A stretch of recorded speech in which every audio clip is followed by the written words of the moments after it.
अस्सलाम वालेकुम and very good morning Lahore. आज की खूबसूरत सुबह की बहुत सी चाहतों, बहुत सी मुस्कुराहटों और बहुत सी मोहब्बतों के साथ मैं हूँ रुखमा इरफान मलिक और आप सबको आज के इस शो में वेलकम करती हूँ। सो व्यूअर्स, होता क्या है कि ज़िंदगी में अगर हम आजकल देखें स्पेशली स्किल बेस्ड एजुकेशन की बहुत बात की जा रही है कि आपके हाथ में हुनर होना चाहिए, आप जो है वो स्किल्स लर्न करें और उसके बाद आपकी अर्निंग जो है वो डॉलर्स में हो सकती है। बट मेरे ख्याल में इसके साथ साथ एजुकेशन और नॉलेज का बहुत ही ज़्यादा डीप रोल है और education is actually the passport for a better future. So आपके स्किल्स भी होने चाहिए, आपको उन पर भी काम करना चाहिए, लेकिन इसके साथ साथ आपको एजुकेशन भी लाजमी लेनी चाहिए और इसके साथ साथ नॉलेज भी लाजमी गेन करना चाहिए। स्किल्स ऑब्वियसली आपको बहुत अच्छा कर सकते हैं, आपको बहुत माहिर कर सकते हैं, आपकी अर्निंग बहुत बेहतर कर सकते हैं, लेकिन जो एक्सपोजर और जो एक्सपीरियंस आपको एजुकेशन या नॉलेज हासिल करने से मिलता है वो स्किल्स आपको उस तरह से नहीं दे सकते। So a combo of actually the skills and education, ये आपके एक बेहतर मुस्तकबिल की ज़मानत हो सकता है। सो ज़रूरी है कि स्किल्स के साथ साथ एजुकेशन और नॉलेज हासिल करने पे भी फोकस किया जाए। With this message we have to move on और आज जान लेते हैं मौसम कैसा रहेगा। वैसे जो मुझे इतलात मिली थी ना उसके मुताबिक तो आने वाले दिनों में बारिश जो है वो एक्सपेक्ट की जा रही है, लेकिन एक्चुअली में आज वेदर कैसा रहेगा, आने वाले दिनों में कैसा रहेगा, हमारी एंकर निम्रा इस हवाले से हमें मज़ीद अपडेट करेंगी। सो निम्रा, बताइएगा। मौसम की बात करें तो शहर में गर्मी की लहर बरकरार है और सूरज जो है वो अपनी आबोताब के साथ आज भी चमक रहा है। सूरज की तपिश की वजह से गर्मी की जो शिद्दत है उसमें इजाफा महसूस किया जा सकता है। गुज़िश्ता दिनों होने वाली बारिशों की वजह से जो है वो दर्जा हरारत में एक कमी वाक़या हुई थी, लेकिन बारिशें होने के बाद जो है वो दर्जा हरारत मज़ीद बढ़ गया है, जिसकी वजह से गर्मी की शिद्दत में भी इजाफा हुआ है। महकमा मौसमियात ने आने वाले दिनों में जो है वो बारिशों की नवीद सुना दी है, लेकिन फ़िलहाल जो शहर का मौसम है आज वो गर्म और खुश्क रहेगा। अगर दर्जा हरारत की बात की जाए तो आज कम से कम दर्जा हरारत 28 और ज़्यादा से ज़्यादा दर्जा हरारत 38 डिग्री सेंटीग्रेड रहेगा। अगर मौजूदा दर्जा हरारत की बात की जाए तो मौजूदा दर्जा हरारत जो है वो 32 डिग्री सेंटीग्रेड रिकॉर्ड किया गया है। अगर हवा में नमी के तनासुब की बात करें तो हवा में नमी का तनासुब जो है वो 66% रिकॉर्ड किया गया है, जबकि शहर में 18 किलोमीटर फ़ी घंटा की रफ्तार से हवाएँ चल रही हैं। टीवी माहिरीन का thank you so much Nimra, हमें वेदर के हवाले से अपडेट कर रही थी। इसी के साथ मज़ीद शो में आगे बढ़ेंगे। आज की टॉप स्टोरीज़ आपके साथ शेयर करना चाहूँगी। सबसे पहले जनाब हम आपके साथ शेयर करेंगे कि पाकिस्तानी माउंटेनियर शहरोज़ काशिफ ने एक और एजाज़ अपने नाम किया है। शहरोज़ ने दुनिया का 8वां बुलंद तरीन पहाड़ जो कि नेपाल में है, मोनास्लो, इसको भी सर कर लिया है और शहरोज़ काशिफ जो हैं वो सबसे कम उम्र तरीन माउंटेनियर बन चुके हैं, जिन्होंने 8,000 मीटर से बुलंद के 12 जो चोटियां हैं वो सर की हुई हैं। सो इससे पहले शहरोज़ माउंट एवरेस्ट और K2 और माउंट लॉटसे और इसके अलावा दीगर चोटियां और पहाड़ जो हैं वो भी सर कर चुके हैं, बल्कि शहरोज़ K2 और ब्रॉड पीक सर करने वाले कम उम्र तरीन गिनेस वर्ल्ड रिकॉर्ड होल्डर भी हैं। पाकिस्तान का नाम एक बार फिर से शहरोज़ काशिफ ने रोशन किया है। इसी के साथ मज़ीद आगे बढ़ेंगे और पाकिस्तान में महंगाई इस हद तक बढ़ गई है कि एक आम आदमी तो बहुत परेशान हो रहा है, गरीब तबका भी बहुत परेशान हो रहा है, लेकिन अब आप देख लें कि जो चोर हैं उनकी बाइक्स में भी पेट्रोल जो है ना वो ख़त्म हो रहा है। ये भी आप वीडियो देख सकते हैं, चोर चोरी करने आए और जब वापसी पे उन्होंने कोशिश की कि हम अपनी बाइक को स्टार्ट कर लें और यहाँ से चले, अब तो कार्रवाई तो उन्होंने डाल ली हुई थी, लेकिन अब वो बाइक ही नहीं उनकी स्टार्ट हुई और ये जो विजुअल्स थे ये कैमरे में जो थे वो अक्सबंद हो गए। उसके बाद ये भी हम विजुअल्स आपको दिखा रहे हैं कि किस तरह से चोर चोरी करके भागना चाह रहे हैं लेकिन बाइक की स्टार्ट नहीं हो रही। ऐसा भी होने लग गया है, लेकिन वी डोंट नो इससे आगे लोगों ने उनके साथ क्या सलूक किया, बिकॉज़ लोग जो थे वो थोड़ा सा रिलक्टेंट भी थे इनके करीब जाने में कि कोई नुकसान ना हो जाए। एनी हाउ, इसी के साथ आखिरी स्टोरी की तरफ आएंगे और आपके साथ शेयर करना चाहेंगे कि भारत की अरबपति फैमिली है, पॉपुलर फैमिली। इन्होंने फ़ज़ाओं में शादी के लिए शादी करनी है और इस फैमिली ने अपने ख़ानदान में से। सो इसके लिए तैयारियां जो हैं वो ज़ोरों शोर से जारी हैं। 24 नवंबर को शादी की तकरीब जो है उसका इनेकाद किया जाएगा, लेकिन तमाम जो रसूमात हैं वो फ़िज़ा में होंगी। सो दुबई से 1000 के करीब पैसेंजर्स या आप कह लें मेहमान लेकर तैयारा जो है वो उड़ान भरेगा और ओमान की तरफ जाएगा। और इसी दौरान जो 3 घंटे का सफ़र होगा ना, उसमें शादी की रसूमात जो हैं वो अदा की जाएंगी। लेकिन कुछ रसूमात ऑब्वियसली आप फ़िज़ा में अदा नहीं कर सकते, बिकॉज़ उसमें आग का इस्तेमाल होना है, क्योंकि इन्होंने सिख ट्रेडिशंस के मुताबिक शादी करनी है। सो उसके लिए ये बाकी की जो रसूमात हैं होटल पहुँचेंगे और वहाँ पर अदा करेंगे। सो ऐसा भी होता है, इतनी लग्जरी और इतनी डिफरेंट शादी भी हो सकती है। एनी हाउ, ये हमारी थर्ड स्टोरी थी। इसी के साथ अभी हम शो में एक ब्रेक शामिल करेंगे, आपसे मुलाकात करेंगे एक ब्रेक के बाद। Stay with us and good morning. Welcome back after the break. और व्यूअर्स, आज के शो का बाकायदा आगाज़ करेंगे आज के हाइलाइट्स के साथ। सबसे पहले हम आपके साथ शेयर करेंगे हर्निया की अलामात और वजूहात क्या हैं। इसके साथ साथ आज हमने बात करनी है इंतखाबात की तारीख और सियासी हलचल का मरकज़ नवाज शरीफ की वतन वापसी। फिर हम बात करेंगे पंजाब में चीनी मज़ीद महंगी करने का खदशा। और साथ ही साथ आज हमने बात करनी है, हर साल 19 सितंबर से 25 सितंबर तक क़ुव्वत समात से महरूम अफराद का आलमी दिन मनाया जाता है। इस दिन की अहमियत क्या है, इसको भी डिस्कस करेंगे। और आखिर में आपको मिलवाएंगे शाहज़ेब वहीद से, जिन्होंने अपना 3.5 साला बैचलर डिग्री प्रोग्राम सिर्फ 1.5 साल की मुद्दत में मुकम्मल करके आलमी रिकॉर्ड अपने नाम किया है। सो ये हमारी आज की हाइलाइट्स हैं। Right now we are having our health and fitness segment, जिसमें आज हमने बात करनी है हर्निया पर। हर्निया जो है मोस्टली ये ऑब्ज़र्व किया गया है कि ये मर्दों में ज़्यादा कॉमन होता है और ख़वातीन में प्रेगनेंसी के वक्त या उसके प्रेगनेंसी के बाद जो है वो ज़्यादा कॉमन देखने में आता है केसेस। बट इसकी एक्चुअल रीज़न्स क्या हैं? नॉर्मली हम हर्निया को देखें तो उसको आंत का उतरना भी कहते हैं। जो पेशेंट होता है उसको तकलीफ़ महसूस होती है अपने पेट के इर्द गिर्द का जितना भी हिस्सा है, या उसको स्वेलिंग फ़ील हो रही होती है या उसको गिल्टी फ़ील हो रही होती है। सो इसकी अलामात क्या हैं, इसकी प्रिवेंशन के लिए क्या रोल हो सकता है, ट्रीटमेंट ऑप्शंस क्या क्या अवेलेबल हैं, इस पर आज हम बात करेंगे। हमारे साथ इस वक्त शो में laparoscopic surgeon professor doctor Rashid Siraj हमारे साथ मौजूद हैं। डॉक्टर साहब, thank you so much for joining us in our show. सबसे पहले, how would you define hernia? अच्छा, बुनियादी तौर पे हर्निया जो है ये मसल्स की वीकनेस है, अगर आसान लफ्ज़ों में कहा जाए। और हमारे पास जो पेशेंट्स आते हैं वो ये कहते हैं कि डॉक्टर साहब हमें ये पेट में मुख्तलिफ जगहों पे हो सकता है, जिसमें नाफ में बहुत कॉमन है जिसे पैराम्बलाइकल हर्निया कहते हैं, या नीचे ग्रोइन रीजन में भी है जिसे इंग्वाइनल हर्निया कहते हैं। तो वो ये बताते हैं कि यहाँ जी कोई गिल्टी पैदा होती है, चलते हैं तो उबर आती है और जब हम लेटते हैं तो ये वापस भी चली जाती है। एक ये अलामत है। दूसरा ये है कि जी ये गिल्टी पहले वापस चली जाती थी, अब ये वापस नहीं जा रही, तो इसका मतलब है कि अब उसकी कॉम्प्लिकेशंस डेवलप होना शुरू हो गई है। तो आसान लफ्ज़ों में किसी भी जो हमारे मसल्स हैं उनका वीक हो जाना, और उसमें जो पेट के अंदर वाले कंटेंट्स हैं जिसमें इंटेस्टाइन है वो अगर बाहर की तरफ हर्निएट कर दे तो उसे हर्निया कहते हैं। अच्छा, जब किसी को भी हर्निया होता है सो ये एक लाइफ लॉन्ग प्रॉब्लम है? अगर तो उसकी सर्जरी ना की जाए, मतलब हर्निया की कोई मेडिकल ट्रीटमेंट नहीं होती। अक्सर लोग हमसे आके ये पूछते हैं कि डॉक्टर साहब इसकी कोई दवाई हो जाए तो इसकी कोई मेडिसिन नहीं है। अगर उसकी सर्जरी ना की जाए तो ये लाइफ लॉन्ग ही रहेगा, ये ख़त्म नहीं होगा। लेकिन I have seen a lot of people in my surroundings who are very scared to undergo a surgery. वो कहते हैं कि अगर हम सर्जरी करवा लेंगे so we might get it back, इसका रिवर्सल हो जाता है, और होता भी है। बिल्कुल होता है जी। So people are always very conscious and scared about it. What's the reason? अच्छा, देखें, सर्जरी तो हर कोई, मतलब surgery is never the first option for any sort of disease. मतलब कोई भी बीमारी हो, जो टॉन्सिल्स का भी एक मसला है तो उस पर भी पेशेंट आएगा डॉक्टर साहब दवाइयों से ठीक कर दें। और इवन अब अपेंडिक्स का भी लोग कहते हैं कि डॉक्टर साहब दवाइयों से अगर किसी तरह ठीक कर दें। Same goes for hernia. अच्छा, बीमारी है, सर्जरी का फोबिया भी है, और रिकरेंस जिस तरह आपने बात की है इसमें रिकरेंस के चांसेस होते हैं, क्योंकि सर्जरी तो एक एस्पेक्ट है ऑफ द ट्रीटमेंट। जो बुनियादी तौर पे जो चीज़ें हैं जो इसमें लर्न करने वाली हैं कि हर्निया हुआ क्यों है, वो कौन से ऐसे फैक्टर्स हैं जिनकी वजह से हर्निया हुआ है। अनफॉर्चुनेटली जो डॉक्टर्स हैं उस पर बहुत ज़्यादा तवज्जो नहीं देते। मतलब एक पेशेंट मेरे पास आया है, मैंने उसका ट्रीट कर दिया है without knowing the causes which has cause the hernia, तो वो फिर दोबारा भी हो जाएगा, दोबारा होने के उसमें चांसेस हैं। तो इसके दोनों चीज़ों को कवर करना होता है। एक तो इसका सर्जिकल ट्रीटमेंट है, और दूसरे के वो अंडरलाइंग फैक्टर्स भी एड्रेस करना है। जैसे आपने खुद ही बताया कि ये मेल्स में ज़्यादा होता है, मेल्स में क्यों ज़्यादा होता है? कोई ऐसी एक्टिविटी जो कि इंट्रा एब्डोमिनल प्रेशर यानी पेट का प्रेशर, जैसे एक पेशेंट है उसे कब्ज़ का मसला रहता है, वो ज़ोर लगाता है, उसे हर्निया होने के चांसेस हैं।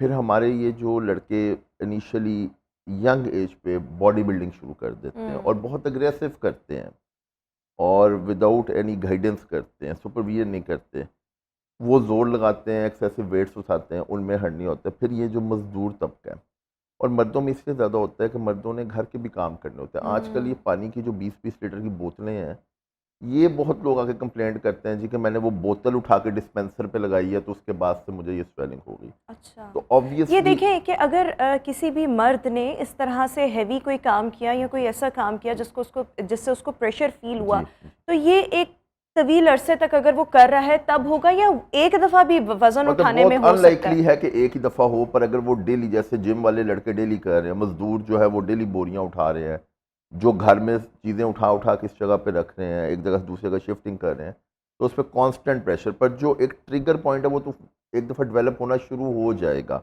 और फिर आहिस्ता आहिस्ता वो नहीं, हड्डियाँ और बनना इसमें शुरू हो देखिए, जब जाएगा। आपने कहा कि बहुत से यंग बच्चे हैं जो कि वेट गेन करना चाहते हैं या अपने मसल्स बनाना चाहते हैं, इसके लिए बॉडी बिल्डिंग वगैरह करते हैं, ये तो एक चीज़ हो गई। बट इस तरह के मतलब अगर मैं ख़वातीन को देखूं, आप कह रहे हैं प्रेशर पड़ना, so I have seen a lot of female जो कि जिम जाती हैं और वहाँ पर ऐप क्रंचेस करना कि हमारा पेट स्मार्ट हो, लेकिन उसमें जो एक्सरसाइजेज हो रही होती हैं उसमें आपके पेट पर एक खिंचाव आ रहा होता है, इसलिए ताकि आपकी बेली जो है वो उससे फैट रिड्यूस हो। तो क्या इस तरह की चीज़ें भी हर्निया की तरफ जा हड्डियाँ सकती हैं? नहीं, बहुत ज़्यादा नहीं जाती, बल्कि हम लोग तो सजेस्ट करते हैं कि आप अपने एब्डोमिनल मसल्स को बिल्ड अप करें। और ये जो ख़वातीन जाती हैं जो कि एक्सरसाइज कर रही हैं, योगा कर रही हैं, उनमें ये टेंडेंसी कम है। प्रॉब्लम उनमें है repeated pregnancies, malnourished females, inappropriate diet, weight का गेन करना, तो उन ख़वातीन में टेंडेंसी ज़्यादा है। पर जो ख़वातीन अपने बाकायदा से एक्सरसाइज कर रही हैं, बॉडी टोन अप रख रही हैं, उनमें ये टेंडेंसी कम है। सेम गोज़ फॉर मेल्स, जो सुपरवाइज्ड एक्सरसाइजेज करते हैं और जो अंडर गाइडेंस जिम कर रहे हैं, उनमें तो ये प्रॉब्लम नहीं होती। पर जो अनसुपरवाइज करते हैं और बहुत जल्दी कम अरसे में एक एक्स्ट्रा बॉडी अचीव करना चाहते हैं, उनमें ये प्रॉब्लम होती है। वो ज़्यादा ज़ोर लगाते हैं, उनके ये बुनियादी तौर पे जो पेट के अंदर वाला प्रेशर है ये बढ़ेगा तो हर्निया होगा। जैसे ओल्ड एज है, ओल्ड एज में प्रोस्टेट का प्रॉब्लम मर्दों में हो जाता है। अब प्रोस्टेट का ये होता है कि वो दूध बढ़ जाते हैं, जब वो यूरिन करने जाते हैं तो उन्हें बहुत ज़ोर लगाना पड़ता है। और वो जैसे ही ज़ोर वाली कोई एक्टिविटी होगी तो वो रिपीटेड प्रेशर उनके हर्नियल ऑरिफिसेस, हम इन्हें कहते हैं, छोटे छोटे सुराख होते हैं, उस पर पड़ेगा, तो वो वाइडेंड होना शुरू हो जाएगा, वो खुलना शुरू हो जाएंगे, वो फिर इतने वाइडेंड हो जाएंगे कि उसमें अच्छा, इंटेस्टाइन देखिए, एंटर हो आप कह रहे जाएगी। हैं कि ये मर्दों में ज़्यादा कॉमन होता है, ख़वातीन में कम कॉमन होता है, लेकिन कौन सा एज ग्रुप है जो सबसे ज़्यादा मुतासर होता है बिकॉज ऑफ दिस जो हर्निया? मर्दों में ज़्यादा एज ग्रुप है वो तो लेटर स्टेजेस है, जैसे 60, अबव 60, 67, पर यंग मेल्स में भी अब आजकल हो रहा है। इवन पैदाइशी हर्निया भी होता है, जो न्यू बॉर्न्स हैं उनमें हर्निया हो जाता है, क्योंकि अल्लाह का ये निज़ाम है कि ये जो हर्नियल ऑरिफिस है इन्हें एक स्टेज पे, जैसे 3 साल की उम्र में खुद ब खुद बंद हो जाना है। अच्छा, कई बच्चों में वो पेटेंट रह जाती हैं हर्नियल ऑरिफिस, और उनमें भी हर्निया डेवलप हो जाता है। फीमेल्स में ज़्यादा ये प्रॉब्लम होता है आफ्टर 30s, लेट प्रेगनेंसीज या रिपीटेड प्रेगनेंसीज, जिसमें उनका प्रेशर बढ़ता है। अच्छा, वो जब पेट वापस आना शुरू होता है तो वो पूरी तरह वापस नहीं आता और उसमें नाफ के इर्द गिर्द स्वेलिंग रिटेन रह अच्छा, वी जाती आर है। Having a live caller. Atif इस वक्त हमारे साथ मौजूद हैं। जी, अस्सलाम वालेकुम आतिफ, आप क्या पूछना चाहेंगे डॉक्टर साहब से? वालेकुम अस्सलाम। मैं पूछना चाह रहा हूँ कि मेरे ना पेट में अजीब तरह का पेन रहता है। ठीक है, आपके पेट में दर्द रहता है, ठीक है। ये तो कभी आप कभी क्या मतलब क्या पूछना चाह रहे हैं डॉक्टर साहब? आप कोई सवाल करना चाहेंगे? जी जी, बताइए। नहीं, पेट में सिर्फ दर्द है कि कोई स्वेलिंग भी अपीयर होती है, ख़ास तौर पे आपके कोई निचले हिस्से में, जो नलों के जगह पे कोई आपको गदूद या स्वेलिंग फील होती है, कि सिर्फ दर्द रहता है? नहीं नहीं, पेट अचानक से मतलब ऐसे जैसे कि कोई प्रेशर है, कोई इस तरह का मतलब कोई मतलब वो कह लें हवा का गोला सा होता है और खुद ही ऑटोमेटिक वो ठीक भी हो जाता है। वो गैस भी तो हो सकती है। मतलब ये तो खैर अब देख के ही इसके बारे में बताया जा सकता है, पर ये भी अमूमन पेशेंट्स की कंप्लेंट होती है कि इस तरह एक गदूस सी हवा का गोला नीचे खास स्पेसिफिक एरिया पे पैदा होता है। जब हम चलते हैं तो वो बढ़ना शुरू हो जाता है और जब हम लेटते हैं तो वो डिसअपियर हो जाता है।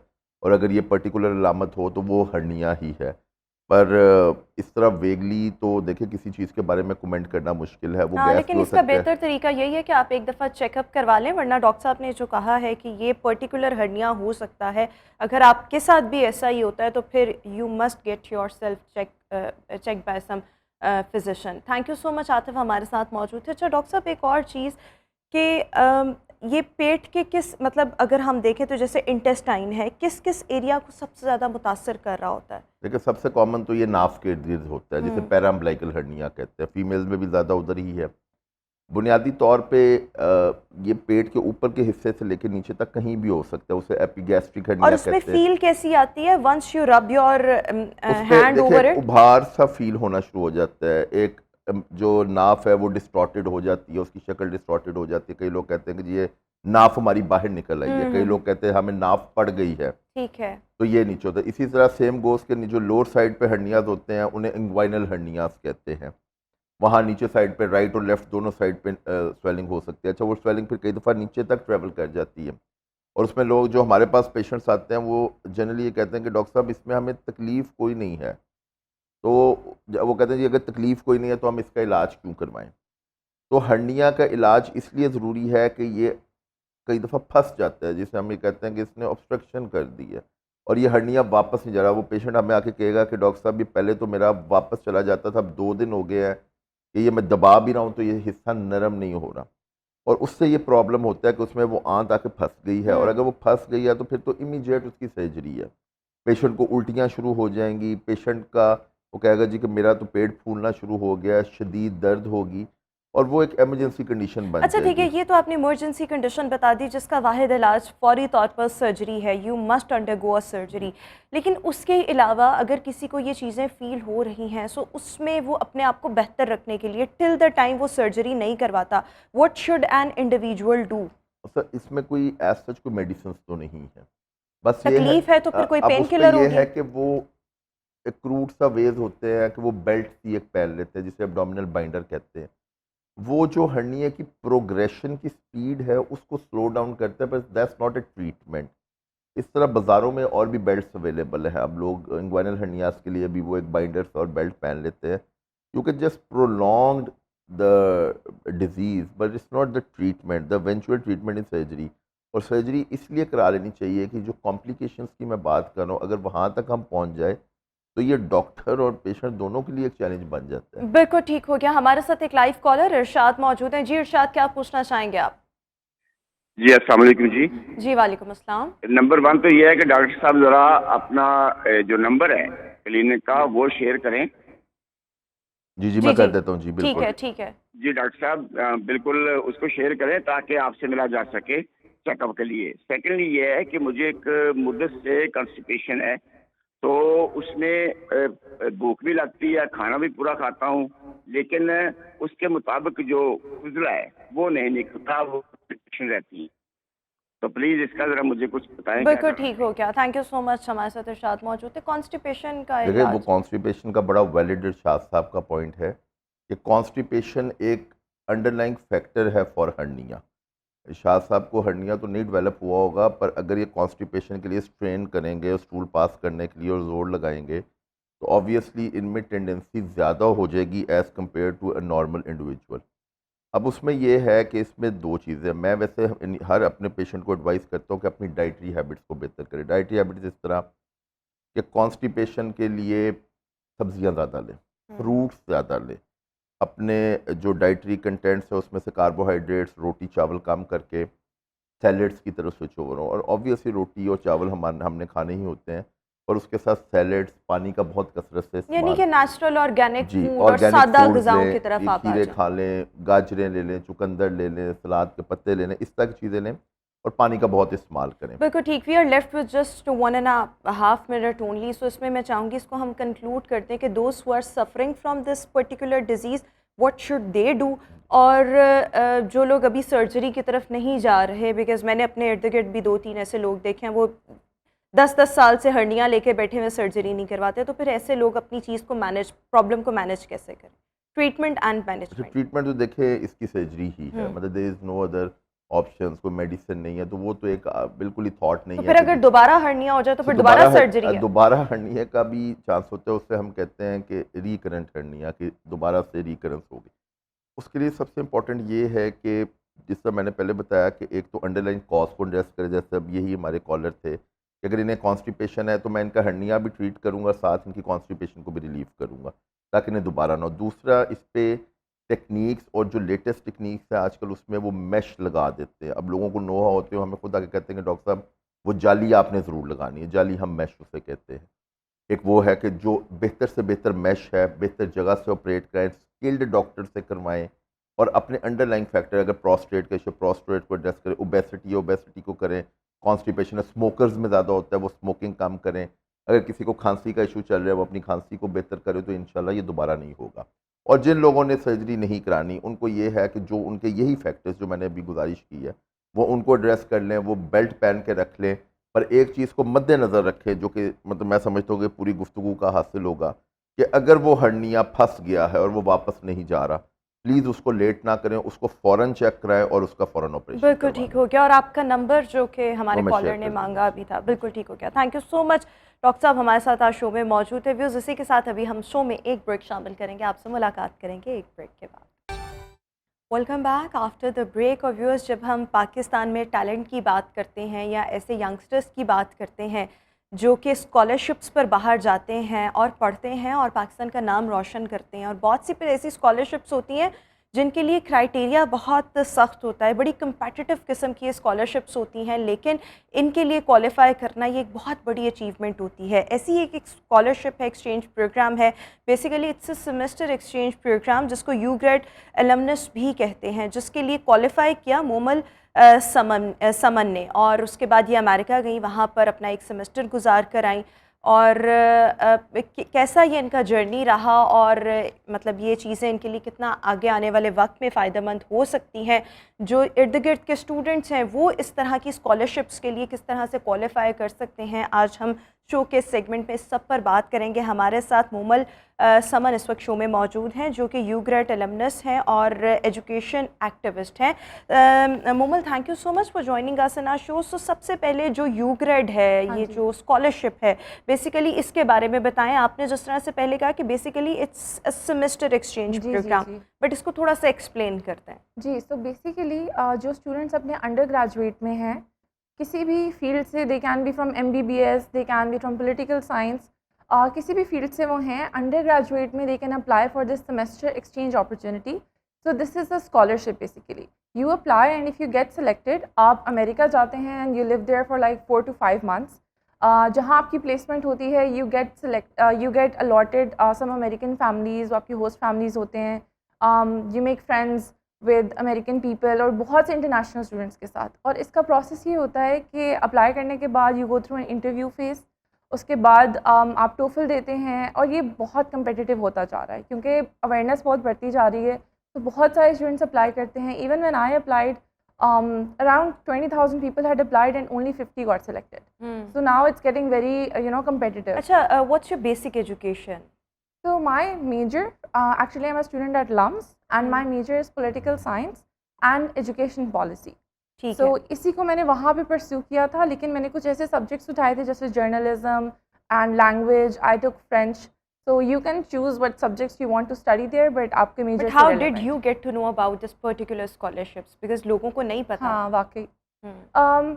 So I have been very active towards like, मतलब मैं सर्च करती रहती थी इस तरह की कोई भी अपॉर्चुनिटी, कोई इंटर्नशिप आ रही है, और मेरे काफ़ी सीनियर्स, लम्स से काफ़ी सीनियर्स यू ग्रेड पे गए थे, and when they told me that it's like fully funded, और इसमें आपका एयर फेयर भी इंक्लूडेड होता है, आपको स्टाइपेंड्स भी मिलते हैं, आपका वहाँ पर जो रहन सहन होता है वो भी सारा कुछ everything is covered by them. ठीक है, ठीक है, ठीक है। So it's wonderful. Yeah. सो उसके लिए अप्लाई करने के लिए यू केप्ट ऑन सर्चिंग, लेकिन ये आपको इस पर्टिकुलर स्कॉलरशिप के लिए अप्लाई करने के लिए आप क्या वेबसाइट थी, क्या प्रोसेस था, वो सारा जितने भी हमारे स्टूडेंट्स इस जी, वक्त जी। देख रहे हैं उनको भी तो पता लगे ना।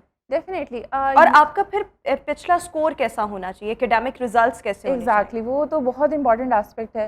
जैसे मैंने आपको पहले बताया कि इट्स वेरी कम्पिटिटिव, तो academically you have to be very brilliant. ज़्यादातर they focus on people who have higher GPA, लेकिन जीपीए से ज़्यादा they are looking for people who are community leaders. जैसे कि जो स्टूडेंट्स अपने एरिया में बहुत एक्टिव हैं, जैसे मैं हमेशा से बहुत सारी एनजीओज़ के साथ काम कर रही हूँ, तो आई हैड दैट एज। या फिर एक्स्ट्रा करिकुलर्स में, डिबेट्स में, ड्रामा में, इन चीज़ों में अगर स्टूडेंट एक्टिव है तो ये उन्हें बहुत एज मिलता है। और सबसे इंपॉर्टेंट पार्ट आता है कि अप्लाई करते हुए आप पर्सनल स्टेटमेंट लिखते हैं। पर्सनल स्टेटमेंट में आप जितना अपने बारे में अच्छे से बता सकते हैं, that's like the best. So website जहाँ तक आपने पूछा है, इट्स एक्चुअली यूएससीएफपी की scholarship. USCFP stands for United States Educational Foundation Pakistan. तो ये उनकी स्कॉलरशिप है। So if you just go on their website and see about the programs, उनके बहुत से प्रोग्राम्स होते हैं, जैसे UGRAD is one of them, Fulbright is another. इस तरह अमेरिका की स्कॉलरशिप्स के और भी बहुत प्रोग्राम्स होते हैं, जैसे येस स्कॉलरशिप है, वो थोड़े छोटे बच्चों के लिए होता है, लाइक स्कूल गोइंग स्टूडेंट्स के लिए। तो इसी तरह अच्छा, I ये just found वेबसाइट out. का दोबारा से नाम बता दें, जी, जी, www.usefp। USCFP। So जी। USEFP। क्या आपने कहा, यूएस से दोबारा से इसको एक्सप्लेन जी कर जी, दें। USCFP United States Educational Foundation Pakistan. बिल्कुल ठीक हो गया। सो आप यहाँ पर जाके इस ये पर्टिकुलर स्कॉलरशिप्स और इस तरह की कई स्कॉलरशिप्स उनके बारे में जान सकते हैं, और ऑब्वियसली फिर जो आपको सूट करें या आपको जिसके बारे में लगे कि you fall into the criteria, so आप उसमें भी अप्लाई कर सकते हैं। अच्छा, वैसे आपका ये एक्सपीरियंस कैसा रहा? You spent about 5.5 months in America, so जी। how was the experience and what did you learn from there? It was, I think, whenever people ask me this question, I can't explain it in words. Like ये, it was very, it was full of all emotions. मतलब बहुत से ऐसे times आते हैं जब you're feeling amazing, you're traveling, you're having the fun of your life. लेकिन वो points भी आते हैं when it hits you at the lowest. Because आप मतलब होम सिक हो जाते हैं, फैमिली याद आती है, आप इतने टाइम के लिए गए होते हैं। तो overall I had lot of fun because I travelled a lot. मैंने अमेरिका के बहुत सारे स्टेट्स एक्सप्लोर किए थे। I went to New York, I went to Florida, Boston, New Haven. So I travelled a lot and that was like the best thing. And I made friends from different countries. जैसे मेरी एक Egyptian friend बनी थी, she is still my best friend. So I would say कि it's great. And one best thing about this program is कि जब आपको American families के साथ रहने का मौका मिलता है, उनके कल्चर को समझने का मौका मिलता है, तो आपको पता ही नहीं चलता, आप उनकी फैमिली का हिस्सा बन जाते हैं। अच्छा। They are taking you out whenever they are going out, they take you for shopping. Are they friendly? Yes, they are very nice. I would say कि मेरी जो होस्ट फैमिलीज थी, I love them even more than I love my own family. अच्छा, क्यों, इसकी क्या वजह है? Because I just felt very comfortable with them. You know, they love you for who you are. They try to understand where you're coming from. तो बहुत छोटी छोटी, और आपको एहसास होता है कि हमारे जहन में जो डिफरेंसेस लगते हैं ना, कि वो किसी और रीजन के लोग हैं तो अलग होंगे, ऐसा कुछ नहीं है। At the end of the day when you go and interact with them, आपको पता चलता है। अच्छा, देखिए वहाँ पे जो होस्ट फैमिलीज होती हैं, जी, उनको जी। क्या फ़ायदा होता है कि मुख्तलिफ ममालिक से स्टूडेंट्स आ रहे हैं और उनको होस्ट करना, यानी ठीक है कंट्री लेवल पर आपको एक स्कॉलरशिप मिल रही है जी, जी। या वो स्टेट टू स्टेट एक मामला है, लेकिन जब आपको एक पर्टिकुलर कोई फैमिली होस्ट कर रही है, what's their benefit, what are they getting out of it? अच्छा, so it varies from case to case. अब since UGRAD is a scholarship for people who are, like जाहिर सी बात है, if they are undergraduate तो they are of age 20 या above, so they don't really need guardians. वो जब when they are in America they are on their own because they are adults. तो हमारे केस में, like यूग्रेड के case में, जो होस्ट फैमिलीज होती हैं, बेहतर टर्म उनके लिए है फ्रेंडशिप फैमिली। वो आपसे आकर मिलते हैं, वो आपको मतलब दे मेक श्योर कि आपको कुछ चाहिए तो वो they take care of that. कई दफ़ा they are affiliated with the organization, जैसे यूएससीएफपी के साथ दे आर एफिलिएटेड। उनको शायद स्टाइपेंड भी मिल रहा होता है कि if you are taking care of student, but they are different cases. मेरे केस में it was very different. So what happened was, I was actually in New York. तो यूनिवर्सिटी स्टार्ट होने से 1 महीना पहले I was in New York and I didn't have much to do because अभी university start होने में टाइम था। तो कुछ अमेरिकन फैमिलीज़ थी जो कि मेरी यूनिवर्सिटी के प्रोफेसर्स की फैमिलीज़ थी। So they started meeting me, और फिर शायद उन्हें बहुत अच्छा लगा मिलके, तो they just kept taking me out and they just started And what are your future plans from now onwards? Actually, I see myself in education policy. Hmm. Like eventually the plan is to work at United Nations. But education policy की तरफ मेरा काफ़ी ध्यान है क्योंकि मेरा work experience भी उसी के साथ है. I work with ministry of education very recently. Hmm, तो इसी लाइन में मेरा प्लान है कि मैं इस तरफ बिल्कुल चलूं. ठीक हो गया. ऑल द वेरी बेस्ट जो भी आप करना चाहती हैं Thank you Momal. so thank much. You so much for joining us in our show. Thank you. And we hope and we pray कि हमारे पाकिस्तान से बहुत से जो और स्टूडेंट्स हैं वो भी इस तरह की मज़ीद स्कॉलरशिप्स के लिए अप्लाई करें और उसके लिए क्वालिफाई एक्चुअली में करें, बिकॉज ये फुल ब्राइट स्कॉलरशिप्स या डिफरेंट एक्सचेंज प्रोग्राम्स जो कि फुली फंडेड होते हैं. वाकई, ऑब्वियसली जी, जी. एक तो ये है कि बहुत से स्टूडेंट्स पैसा लगाकर बाहर जाके पढ़ने की ऐसे ही है. तमन्ना रखते हैं, बट जब आप फुली फंडेड उस पर जाएँ सो मेरे ख्याल में ये इसकी फील ही एक अलग है. So anyhow thank you so much once again viewers. अभी हम शो में एक ब्रेक शामिल करेंगे. Will see you after this short break. Welcome back after the break. और व्यूअर्स मौजूदा सियासी सूरत हाल पर अभी थोड़ी सी रोशनी डालेंगे और आज बड़ी अहम मुलाकात होने जा रही है लंदन में. शहबाज शरीफ और मरीम नवाज़ साहिबा जो हैं वो लंदन में नवाज़ शरीफ साहब से अहम मुलाकात करेंगे. फिर इसके साथ साथ आज हम ये भी जानने की कोशिश करेंगे कि क्या 21 अक्टूबर जो कि नवाज़ शरीफ साहब की वतन वापसी की डेट अनाउंस की गई है, क्या इस डेट पे नवाज़ शरीफ साहब वतन वापस आएंगे, फिर क्या बयानियाँ लेकर लौटेंगे, फिर जो स्टिकर्स हैं उस पे मरीम नवाज़ साहिबा जो हैं वो सिर्फ़ और सिर्फ नवाज़ शरीफ साहब ही की क्यों तस्वीर चाहती हैं, इस सब पर बात करेंगे. और इस सब में अगर हम देखें तो पाकिस्तान पीपल्स पार्टी जो है वो मुस्लिम लीग नून से लेवल प्लेइंग फील्ड का मुतालबा करती दिखाई दे रही है. तो क्या सिंध में मुस्लिम लीग नून जो है वो इस दफ़ा सियासी तौर पर इंतखाबात से पहले उभरेगी, कोई कैंपेन चलाई जाएंगी और वहाँ पर किन जमातों के साथ इल्हाक किया जाएगा, इस सब पर बात करेंगे. और फिर जो गुज़श्ता रोज़ इलेक्शन की डेट अनाउंस हुई है कि जनवरी के आखिरी हफ्ते में इलेक्शंस का इनेकाद किया जाएगा, तो तकरीबन तमाम सियासी जमातें जो हैं वो खुश दिखाई दे रही हैं, मुतमईन दिखाई दे रही हैं,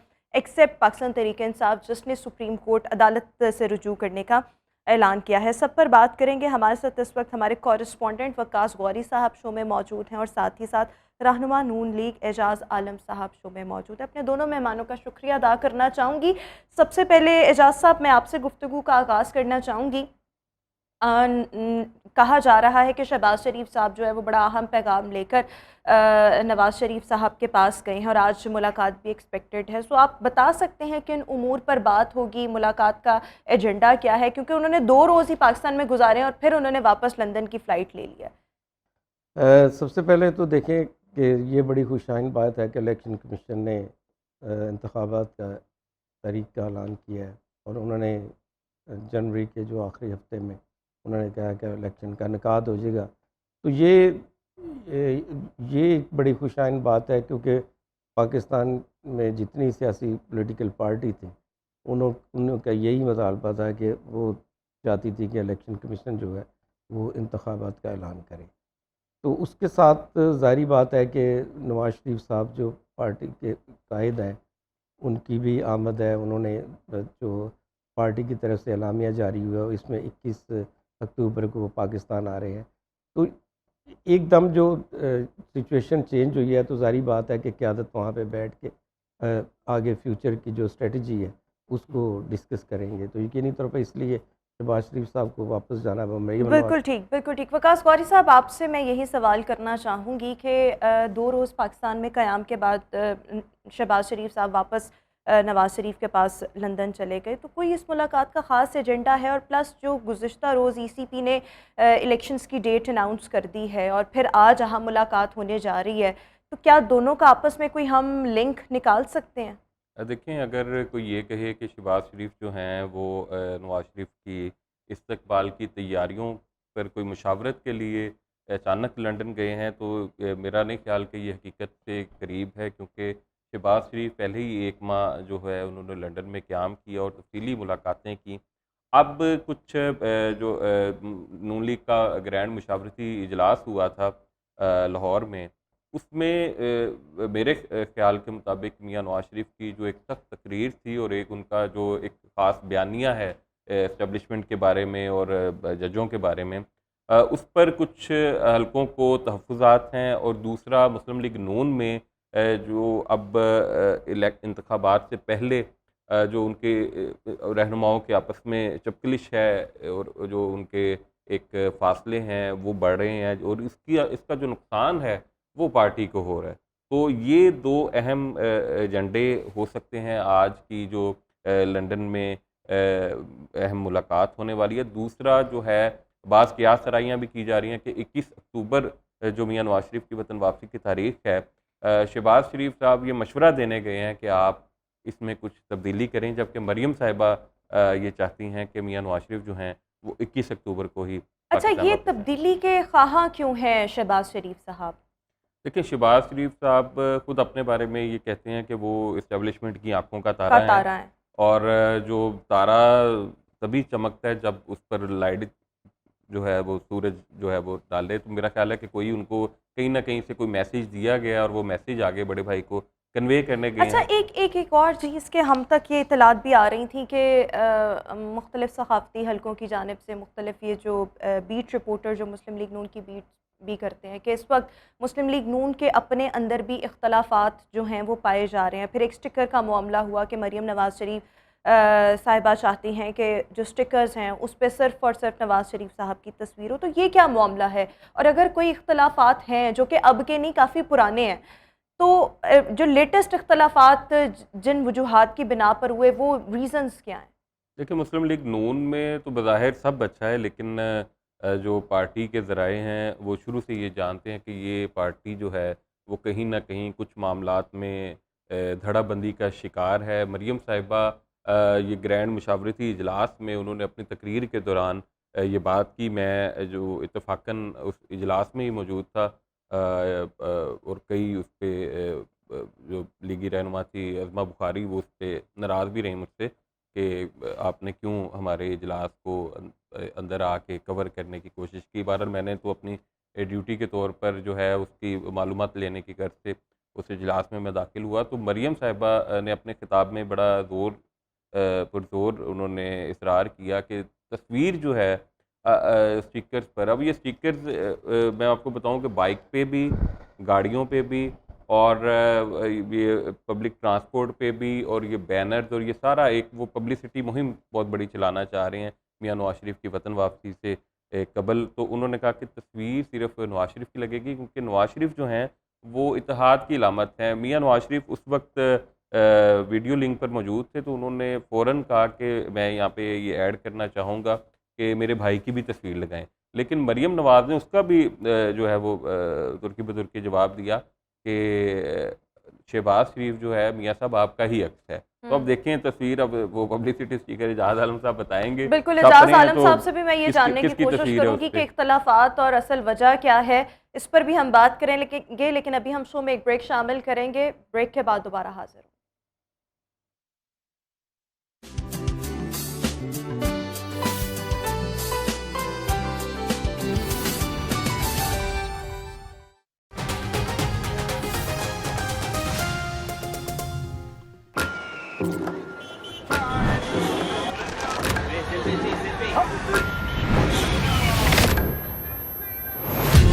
वक्त बदला, चेहरे बदले, लेकिन हालात न बदले। क्या बिकते इंसाफ की दुहाइयाँ दिखती नहीं? क्या अवाम की सिसकियाँ हुकामे बाला के कानों में गूंजती नहीं? आखिर क्यों?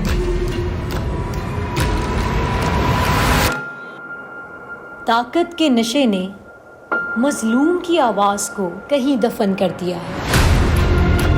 हम इतने बेहिस हो गए हैं कि हमें अपने मुफाद के आगे कुछ दिखता नहीं। हम करेंगे मुआशरे में होने वाले वाक़यात को बेनकाब और बनेंगे आपकी आवाज़।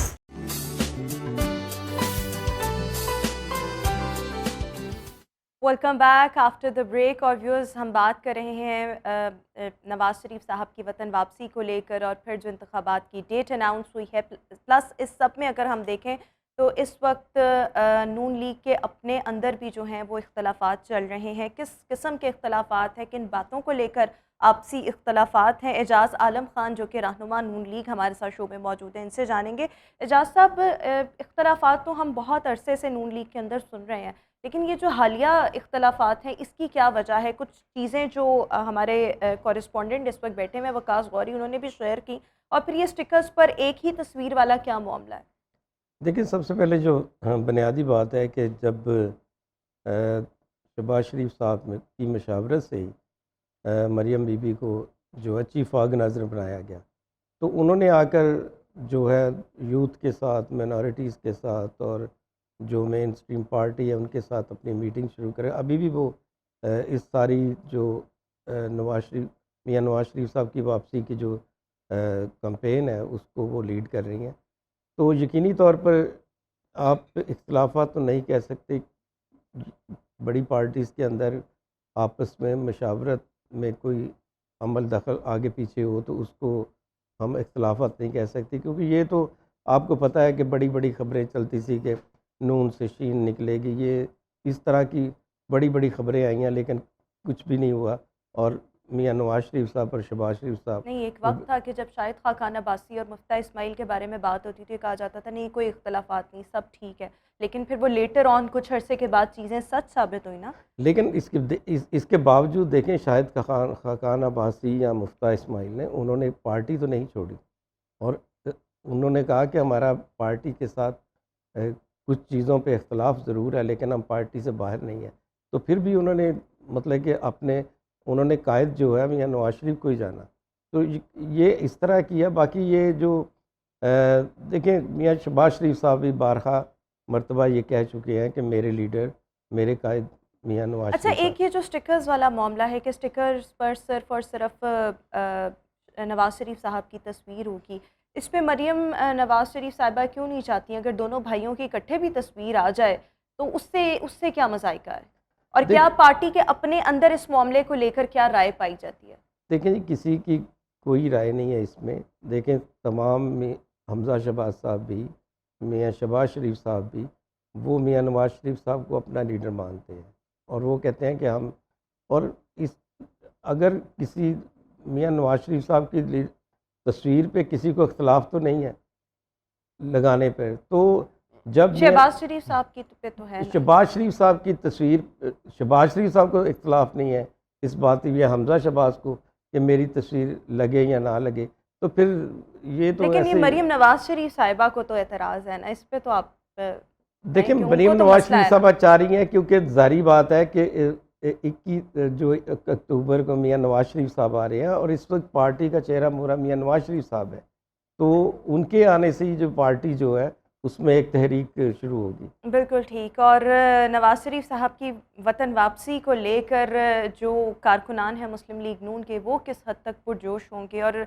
इस्तकबाल की क्या तैयारियां की जाएंगी, इस पर भी बात करेंगे, लेकिन अभी हम शो में एक ब्रेक शामिल करेंगे।